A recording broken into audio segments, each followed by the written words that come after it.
show you the beginning stages of the world's best stretch. So I love this stretch for a few reasons. The first one is the amount of hip mobility that it incorporates. And second, I love how it forces you to use your entire body to move through these movements. We're going to start with the first couple steps, which is going to be starting in a plank, taking that right foot to the outside of that right hand into a runner's lunge. A few T-spine rotations, opening up that spine, working through that motion. Back to a plank, left foot to the outside of that left hand, T-spine rotations, and then we're done. So this is going to help open up that upper body, open up those hips, stretch out those hip flexors, and just work on that core stability. So let's get started. I'm going to pop up into a plank.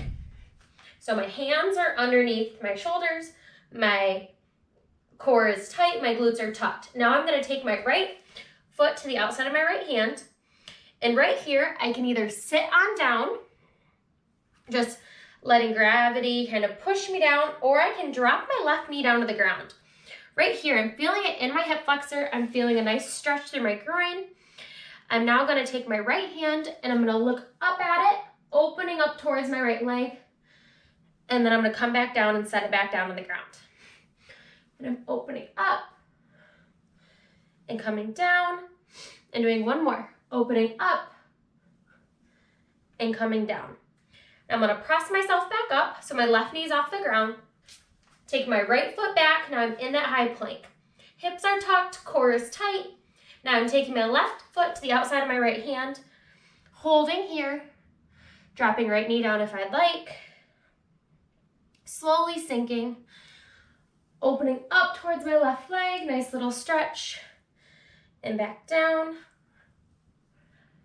I like 3 as my T-spine rotations. You can do as many as you feel comfortable. Pressing up, foot comes back, down to plank, down to knees, back into child's pose if you'd like. So, reminder. When we are starting, we're going to start in that high plank position. So glutes are tucked, core is tight, hands are underneath those shoulders. You can take your feet out wider for a larger base of support. After that, we're going to take our right foot and bring it up to the outside of that right hand, feeling a nice stretch in that left hip flexor and that right groin area. And then we're going to open up towards our right side 3 times, keeping that core tight, not letting our whole body turn, but just our spine. Next, we are going to take that right foot back into that plank, reset, and now let's go left foot to the outside of that right hand, 3 T-spine rotations, left foot comes back into that plank, and then down. Hope you enjoy this. I love this. I will do this a few times a week, just especially when I'm feeling a little extra tight with all the sitting I'm doing. Enjoy!